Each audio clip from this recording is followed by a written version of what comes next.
ready to get started here. You probably realize we are now well into this year's missionary conference series, where we have a missionary a month for a few months. And this month we were fortunate to have two missionaries, one at the beginning of August and now the Beckleys. If you were here for the first service, you realize Ken and Sarah are here today, along with Stephen and Andrew. I hope you can stay for second service if you weren't here for the first service to hear Ken's message.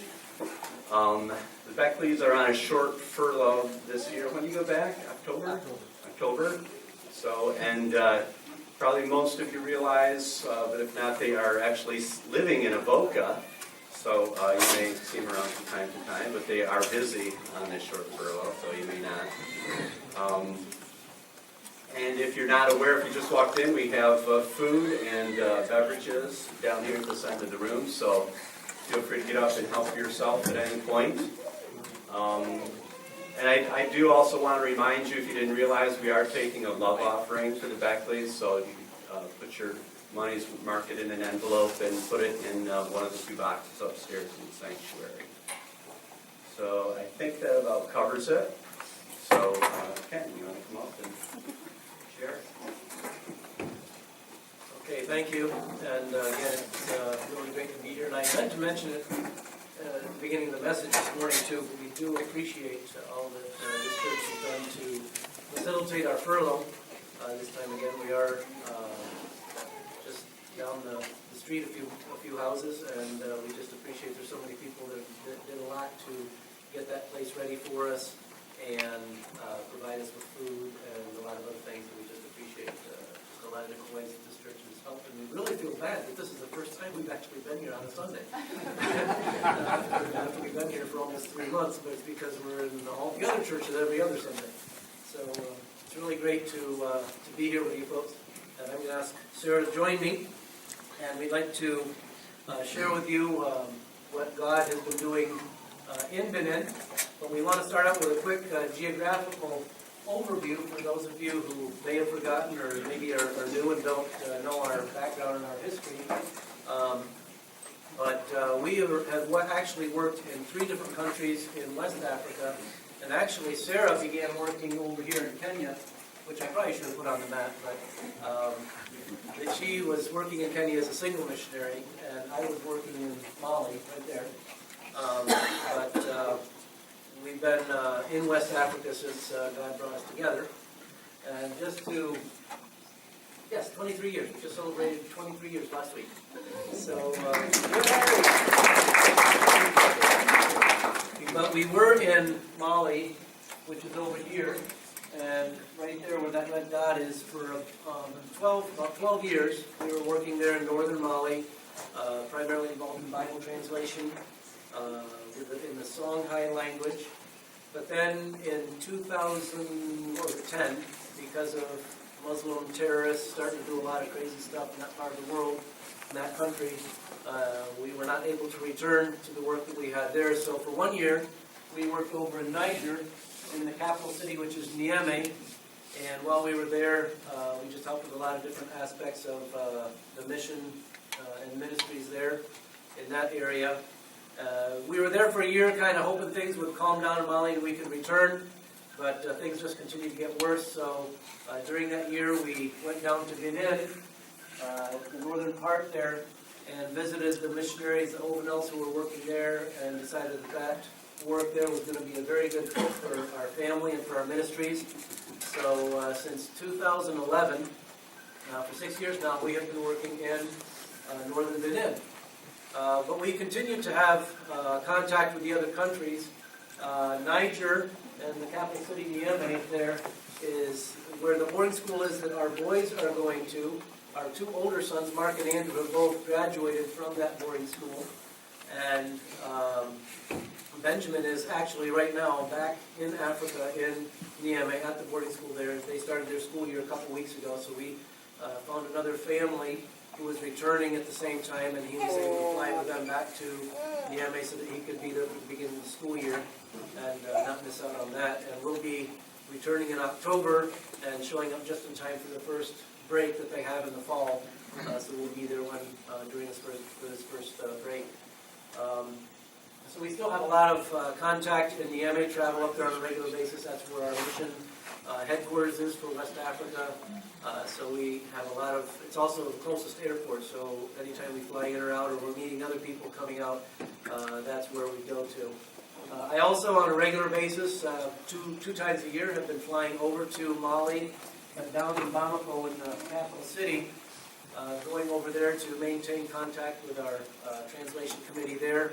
And we've been able to continue slowly working through the whole translation process with them. So even though we're based now in northern Benin, and that's really what we're going to be talking about in detail this morning, we still continue to be involved in the other two countries, so working in various ways in all three of those countries in West Africa. But as we talk about the work, particularly in Benin, we want to just ask the question, how far can we grow? Because growth is a normal part of life, and as parents we are filled with joy as we see our sons growing, not just physically, but also spiritually. It's amazing to see how they have gone from cute little boys to young men in just a couple of years, apparently. Mark is currently, will tomorrow be beginning his junior year at Appalachian Bible College in West Virginia, studying music. And Andrew is with us. Just picked up some goodies. He's with us for a couple of weeks. He was at Word of Life camp this summer, just came home from camp, and will be attending the Bible Institute at Word of Life this fall, going there in a few weeks. He has an interest in zoology and is hoping to work with animals in some way later on in life. As we mentioned, Benjamin is already back in Niger, beginning his junior year at Sahel Academy. And Stephen has one more year with us before he will probably also be going to Sahel Academy. And Mom gets to teach him for one more year. It is also fascinating to watch a plant grow from a small seedling to a large tree. The same is true when it comes to church planting. Over the last 6 years, we have been privileged and excited to have a small part in the growing churches and ministries of Faith Baptist Mission in northern Benin. In the late 90s, the only FBM missionaries in northern Benin were nearing retirement. They had begun discussing the process of closing out their ministry activities. Then the Lord brought Colin and Tina Ovenel on the scene. God has used Colin's architectural background for the construction of buildings for the growing churches there. Yet more importantly, Colin has seen the Bible school program grow under his leadership, bringing 2 groups of young men through the 4-year program. It has been such a privilege for us to work with these young men and women who love the Lord and are now serving Him in many villages throughout northern Benin. 3.5 years after the Ovenel's arrival, the Benin team grew when the Lord transferred our family from Mali to Benin. The translation work had been making slow progress due to a lack of a full-time coordinator for 10 years. The Dendi people of Benin and the Songhai of Mali have similar dialects of the same language. With 10 years of experience in Mali's Songhai translation work, Ken was able to jump in and coordinate the translation work in Benin. He has helped the translators grow in their skills by taking them from notebooks and pens to using and being proficient in using computers.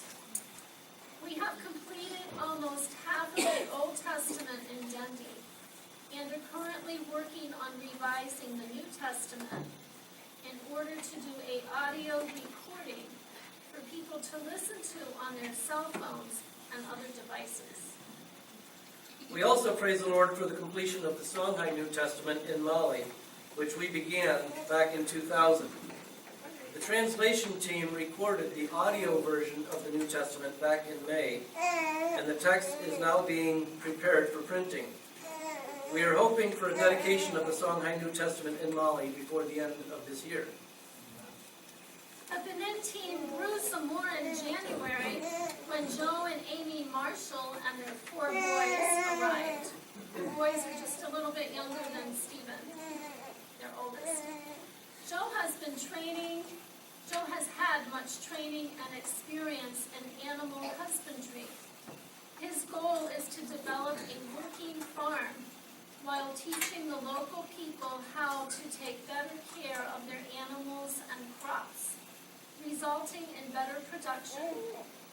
He will also be teaching mechanical and shop skills so the people can maintain their own equipment and homes.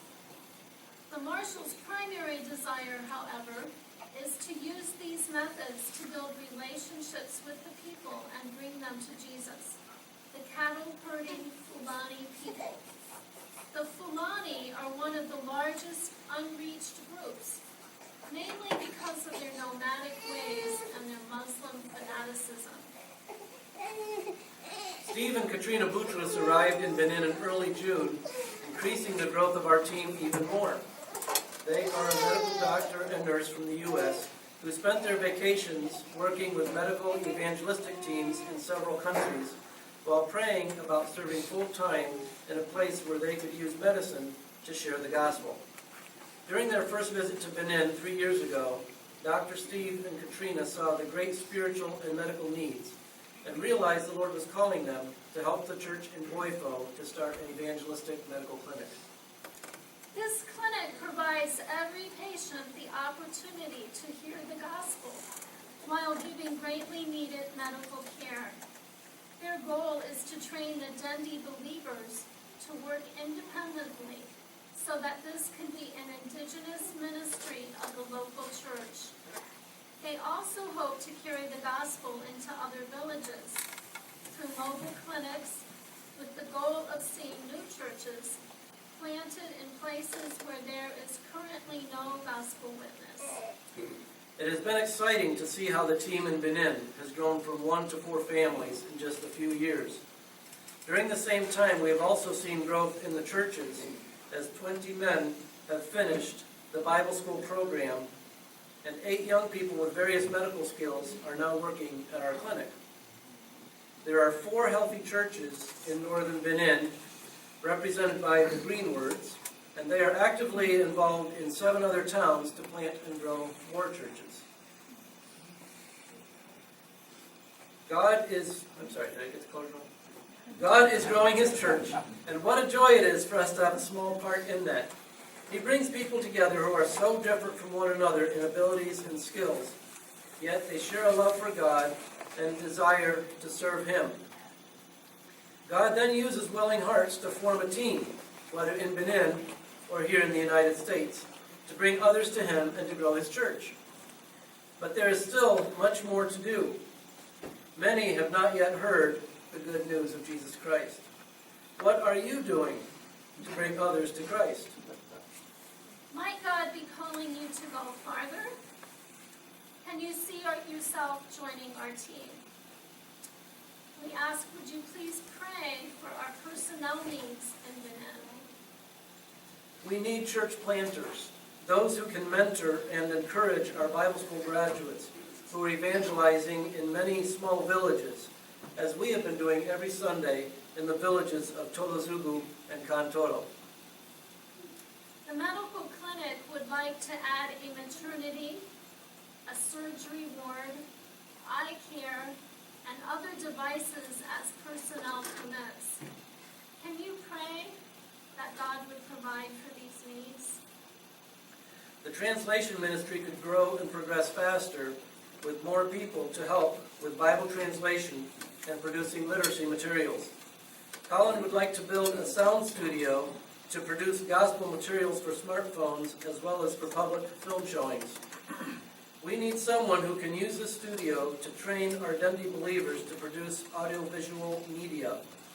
Is this an area where God has gifted you?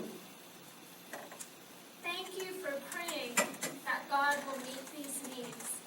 Thank you for supporting our ministry in Benin. As we all serve and grow together in the body of Christ, we make a great team. And we do thank you all for your part in that teamwork and helping us to be able to continue to be involved in all these different ministries in Benin. And we now would like to give you the opportunity to ask any questions.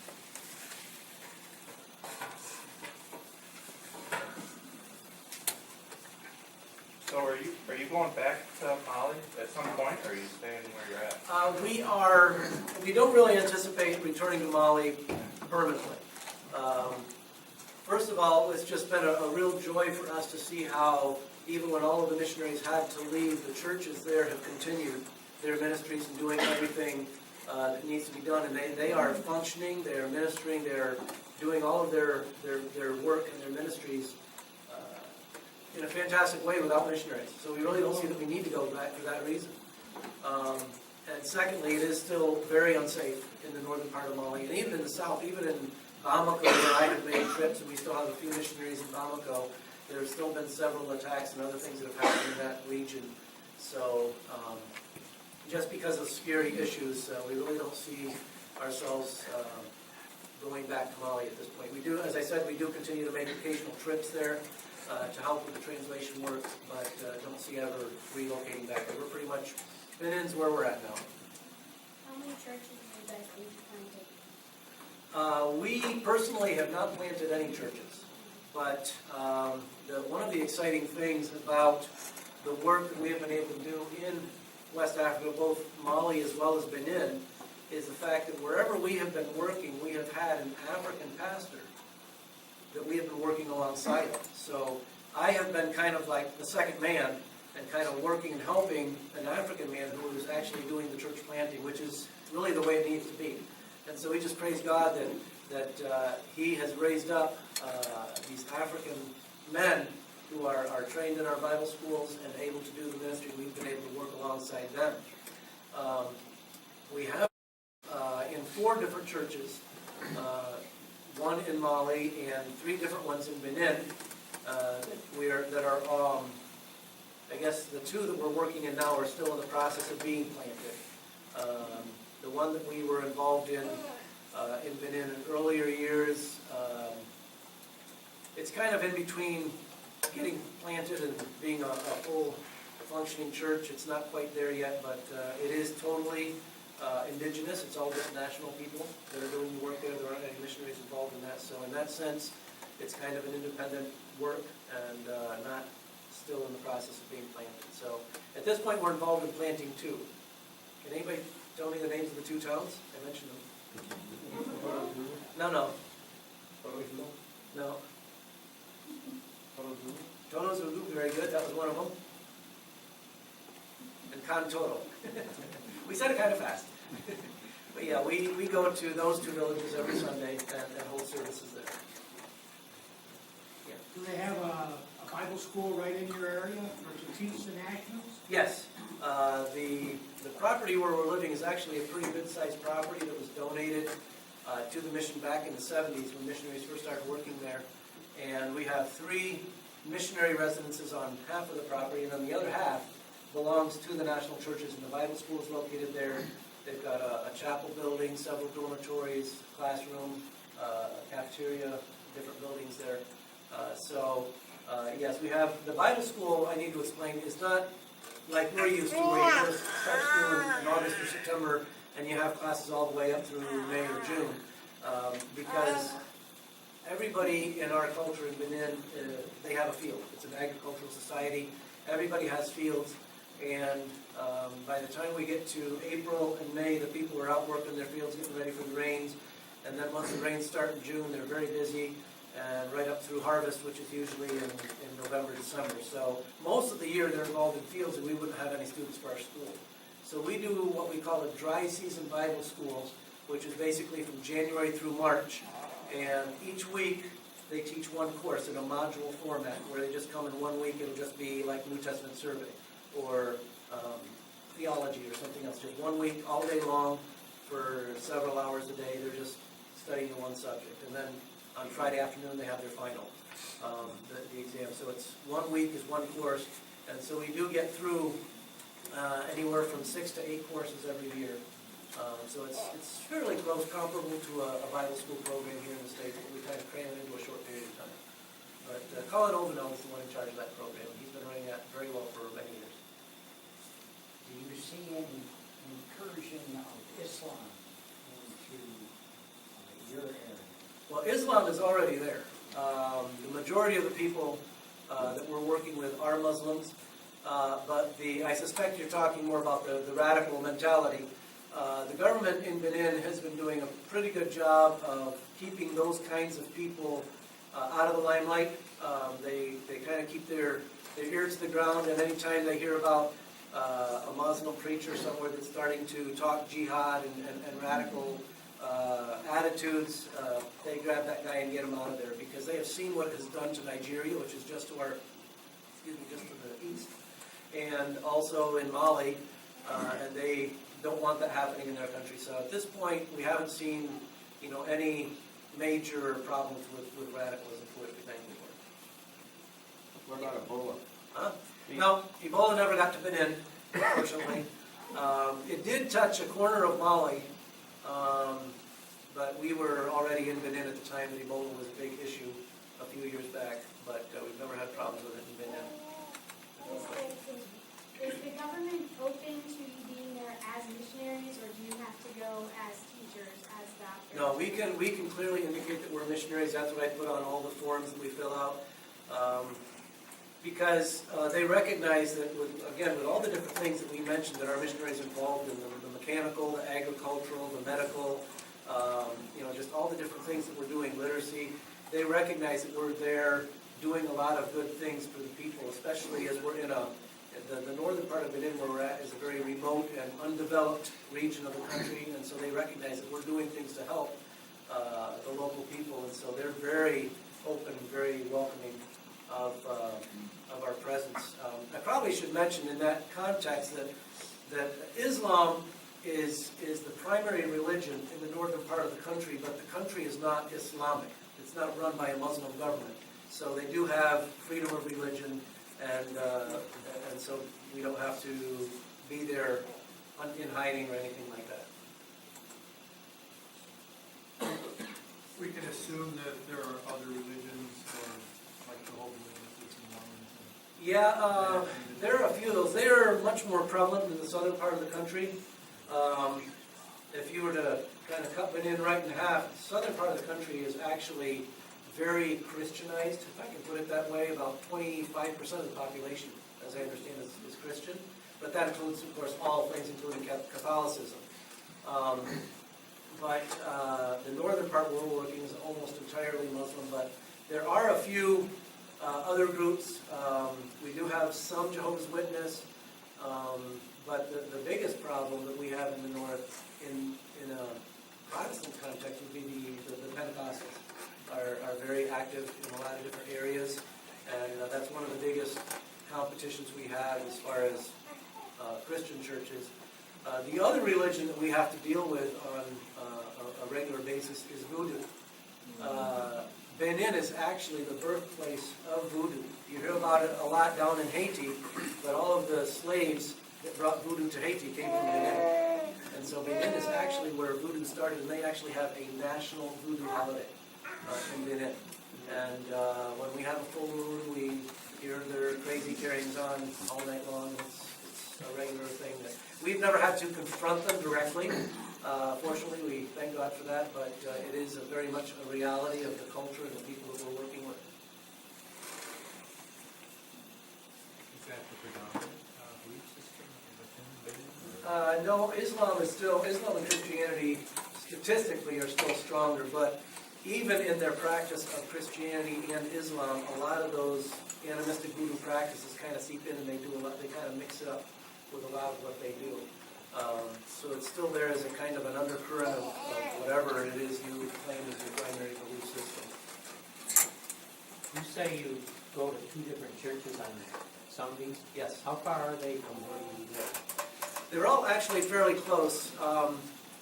On Sunday morning, there's a young man by the name of Hassan that comes from another village to our town on his motorbike, and then we go in our car to the first village. It's about 15 minutes away on a dirt road back through the bush. And the first town we go to actually has a church building. It was built a couple decades ago by a former missionary, but their church kind of died out over the years, and we're trying to get it restarted. There's a core group of about 5 to 8 believers that are pretty regular faithful there, and we're trying to get things growing. And Hassan generally is the one that does the preaching and teaching there, actually in both places. But we'll go to this first town, Totozugu, and have a service there in the church building with the people. And then after that service, then in our time of visiting with them afterwards, and we get in the car and drive another 10 minutes through the fields of cotton to another village by the name of Kantoto, and we hold another service there. But this town does not have a building, so if you saw some of the pictures, us sitting on mats or benches just under trees, that's in this second village. And we've been in several different locations, depending on different people's situations and in front of people's homes and their yards. But that's where we're meeting at this church at this time. So we generally don't get home till about 1:30 in the afternoon.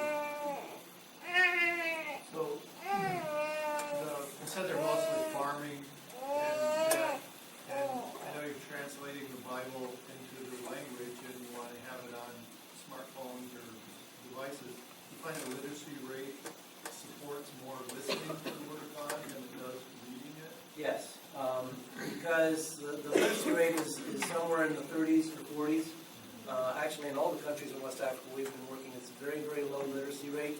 And so as we're involved in translation, we're talking about finishing up our New Testament and having our big dedication and giving New Testaments to a lot of people. We recognize that the vast majority of the population won't be able to read it. In fact, we had, a few years back, there's a group of Korean missionaries who were working in another town in northern Benin, in another region where we don't have any work. And they got all excited one time when they found out that we have all these printed New Testaments in the Dendi language there in Benin. And they came and bought a whole case, I think about 50 New Testaments. And they went out to this village where they were working, and they just started handing out these New Testaments to everybody that they met. And were just absolutely dumbfounded that most of the people were like, oh, I can't read this, here, take it back. And they ended up with all these New Testaments they couldn't do anything with because most of the people didn't know how to read. And again, they were in a fairly remote village. In the bigger towns, the literacy rate would go up. But it's precisely because of that we see such a huge importance to try to develop the audio and visual medium. That if we can get the New Testament recorded and on these little SD cards that they can put in their phones, and even those that don't know how to read, they can still listen to God's Word, and they can very easily pass it on to other people. And it's such a fantastic opportunity that we want to take advantage of. So think of it, so you find that they have cell phones and yet they can't read? Yeah, everybody's got cell phones. First of all, the cell system is subsidized over there, and it's very inexpensive to be able to make phone calls. The other thing that's important is that you don't have to pay for incoming calls. You only pay for calls that you make. So quite often we'll have people that will, what they call beeping us. They'll call, and as soon as it rings, they'll hang up. And I'll say, oh, so-and-so called me, and if I think it's important enough, I can call them back in that way. I'm using my money, not his. But everybody's got the cell phones. And even the illiterate people, somehow they figure out how to use them. And I've actually had several times people have handed me their phone and said, can you put your number on my phone for me? And as I'm looking at their contact list, it's just this strange combinations of letters and numbers that they've got there. But somehow they recognize each pattern stands for a certain person's name. And so I'll put my name in, K-E-N, and I'll put my number in, and then I'll show it to them, and I said, here, this is my name, this is my number, and they'll recognize it, and they can use it. So they figure out how to use technology. Does the government have any school program at all? They do. The government does have, they're doing the best they can to try to get everybody educated, but the problem is, especially when, again, we're in a fairly remote, undeveloped part of the country, and everybody has fields, and when it's time to work in the fields, the parents want all their kids out there in the field helping. In their way of thinking, I grew up, and I'm working this field, and I'm living fine, and I'm providing for my family, and I never really read. Why do my kids need to do that? They're going to be doing the same thing. They're going to be doing the field, for their life, and they don't need to go to school. So it's taking some time to change people's mentality and help them to understand that if they had an education, it could help them maybe accomplish more and do more in their life. But it's kind of a slow process. What kind of crops do they grow there? Cotton is the primary product. They grow a lot of cotton, and in December and January, which is the harvest time, we see hundreds of semis that are just the open box type truck that they come up and they just pile them full of cotton, and they're hauling them down south to the processing plants. They also grow millet and corn, mostly for local consumption, but cotton is the primary cash crop that they grow. Where do you see the mission field in 5 years? Well, our hope is that we'll have a lot more churches established, being pastored by the Africans, and again, like what Joe is doing with his agricultural and mechanical skills, helping these men and women to be able to get better results and yields from their crops and their animals to improve their lives, to be able to maintain their own equipment. We're seeing what we would like to see is that the local people are doing the things that we're doing now and training them to do. As I mentioned, even with the studio that we're hoping to build, for starting, we need someone who can come out and use that studio and run it and begin producing the media. But our goal is that instead of someone saying, okay, I'm going to be a missionary and been in for 40 years doing media, that it's someone that would be there for maybe several years, maybe up to 5 years, that he would be there and training a lot of our African believers how to use that material, and then we could just turn it over to them and let them continue doing the work. So as missionaries, we're always trying to work ourselves out of a job, technically, trying to train the locals to continue doing the work. But there's still a lot of things that we need to do to be able to get to that point.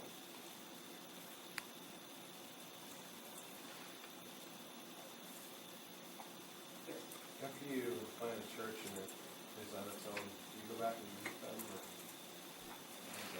Yeah, we do make an effort to maintain close contact with the churches that are indigenized, if we can put it that way.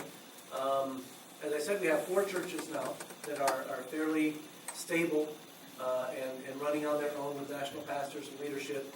But we do make visits to those churches on a regular basis. All of our missionaries actually are involved in some of those other towns that were in yellow on the tree there, trying to help some of the local pastors with these different church planting works. But we do try from time to time to visit the other churches and be involved in what they're doing as well. Do they still, touch base with you on theological issues or different issues that they haven't dealt with before? Yeah. They have an association of churches, an organizational group, and they do have monthly meetings where all the pastors come together to discuss ministry and different things. And those meetings actually take place on the Bible school property, which is right there, next to where we're living.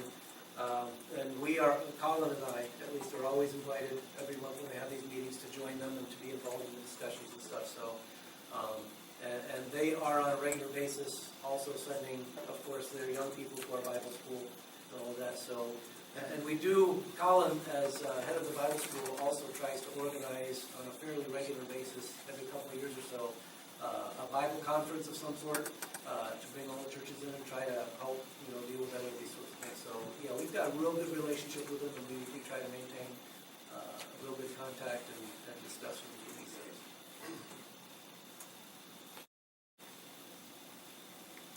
Is it possible for the churches there to kind of think about missions themselves, or is it not at that point for them where they can, and I know there's obviously economic limitations, but are there ways that they can, you know, recognize whether it's regionally or in northern part of the United? Yeah, they actually, again, are somewhat involved in that because as I mentioned, we've got 4 established churches and they are sending evangelists out to 7 other towns at this point. So, and the 2 of them primarily, well, 3 of them, are targeting specific towns where they, on every Sunday, they have people going from their church out to these other towns. So it's not missions in the sense of sending them to another country, but they are reaching out and seeking to establish daughter churches in other towns in the area. And these evangelists are all supported out of those churches. We don't put any money into that program, that mission. It's all done by the local churches. The next step that we see is we would like some of those nationals to move to those villages that they're targeting, and that's a hard step for them to take. And we're seeing that with the evangelist that goes with us every Sunday. His wife does not seem to be behind him right now, so he's not real consistent, we've heard, since we've been gone. But if they just have that burden to move there and live among the people, they can accomplish a lot more than just visiting on Sundays. Is it tough for them to get land for there? Yeah, that's the biggest challenge because, again, the whole culture is agricultural. And these guys are living over here in this town, and they've got their family field that they're responsible to help their family to farm.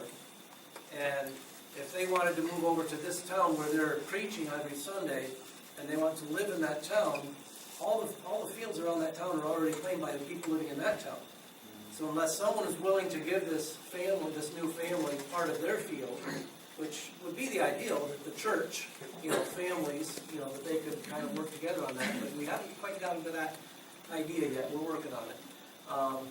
But then he would have to be commuting every day back to his home village to work in the family field anyway. And the other problem, even if he was able to get some land over here to farm, his family, especially those who are unbelievers, would be very critical of the fact that you're not here helping our family, with your responsibilities. You're not, and they would say it's because you became a Christian that you're not helping your family, and it becomes a black spot on the Christian testimony. And when the harvest comes, he wouldn't get his share of the harvest, and he needs to have something to live. So there's a lot of issues involved with the land and all of that for a man to really commit to moving to another town and get established there. So we're still in the beginning stages of this whole process and trying to find the best solutions for some of those issues. Yes. To what extent are women allowed to be involved in this, and do they get any training like the men do at all? Or? Actually, it's just in the last couple of years that we've begun with a ladies program for the Bible school. Colin, as he developed the program, it was primarily men that we were, focusing on and trying to produce men that could be pastors of churches. But they have been telling us, our wives also need training. And so it's been, I think, 3 years now. Is it 2 years? I guess for 2 years, there's a single lady that is still a missionary over in Mali, with whom we've worked very closely and was involved in the Bible school program there, has come over, and she has gotten a women's program started in Benin at our Bible school there. So now for a couple of years we've been training the pastors' wives and getting the women involved in this as well. And now also they've had several courses on marriage and the family where they've had the husbands and wives, and they require that the two have to be there, and follow the course together. So we've been trying to get some of that in as well. Do you see a big problem with wives divorcing their husbands because they become pastors and they don't really back them up because maybe they have a guru or a long It might more often be the other way around. A lady gets saved and the husband will divorce her. Primarily because in our cultural context, the woman is basically, I don't want to quite say slave, but it's close. The woman basically is property, yes. She basically does whatever the husband says. And quite often, My wife and my mom also have found many times as they're witnessing to a lady, you know, and they can see that she's really understanding the gospel. Would you like to become a Christian? She says, yes, I will, if my husband will let me. So there's a lot of that mentality there. And so that it's more an issue if a woman professes to be a Christian, she will be divorced and disowned by her husband. And quite often her family won't take her back either. So it creates a very difficult situation. We do have, in some of our churches, you know, mixed marriages in that sense. In fact, the church where we're working in the town of Totozugu, we have several men whose wives are not believers, and so they're there on their own. And we have several women whose husbands are not believers, and so the women are there. But we don't have any couples. We don't have any Christian couples in that church. It's all, you know, most of them are married, but their spouses are all unsaved. So it's a very complicated situation. They're all widowers. Yeah, that's true. Yeah. That's right.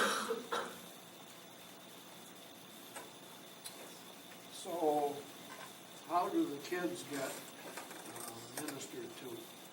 In your pictures, I didn't see much work with the kids. Most of the established churches do have kids classes and ministries and other programs. We do not at the churches where we're working, which is probably why you didn't see a lot of that, because we're not quite to that point yet. We were actually in the processes of discussing starting a children's ministry in the town of Totozugu, the first town that we go to. And the man, and one of the young men in that church is a school teacher and has a very good rapport with the kids and just knows how to relate and does a really good job. And he was actually the one that had told us, you know, we need to start doing a kids class, because there were some Sundays we might have close to 50 kids.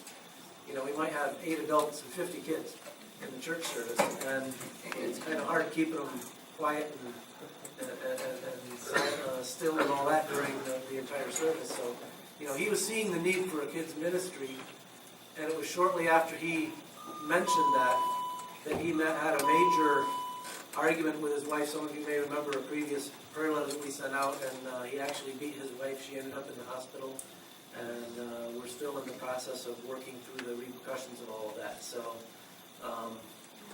that whole idea of a kids ministry went right down the drain. You know, the devil stuck his foot in the door, and they got the victory with that one. So, but that is one of the areas that there's a lot of opportunity and potential for ministry with children. And again, our established churches all see that, and they're very much involved in that. But where we're doing the church planning work, like we said, most of these situations the man goes, but his wife doesn't. And again, a lot of the ladies haven't been trained in children's ministries and stuff, so that's still an area that we're working on developing.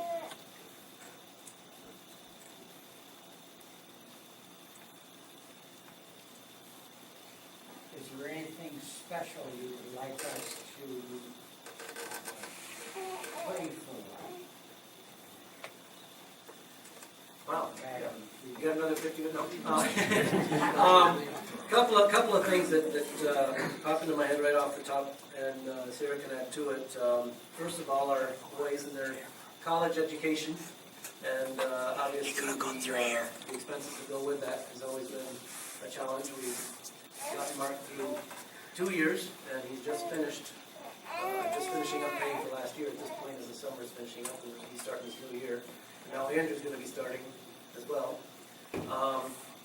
Also, the sound studio that we're wanting to build, we're looking at about $10,000 that we need to build that building. We already have the equipment. It's already been donated from another studio that is no longer working up in Niger. So it's primarily just getting that building up and being able to get the equipment in place. And then, of course, another prayer need along with that is someone to actually use it and train our believers.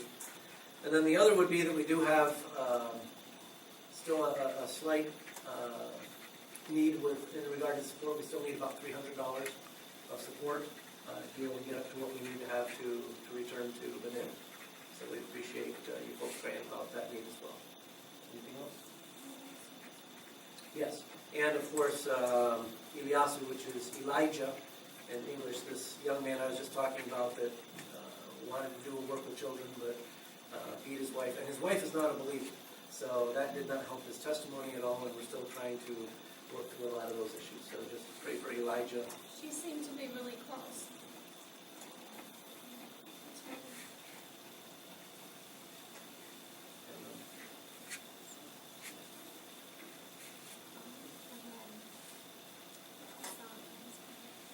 Yes, and yeah, Sarah mentioned also Asan, A-S-S-A-N-E, who is the evangelist that goes with us to these two villages, but we just got an email this last week that he has been very infrequent since we left. He has only been a few Sundays that he's actually even gone out to the one church and has never gone to the second one. So there's just some issues going on there as well that we need to address and work with.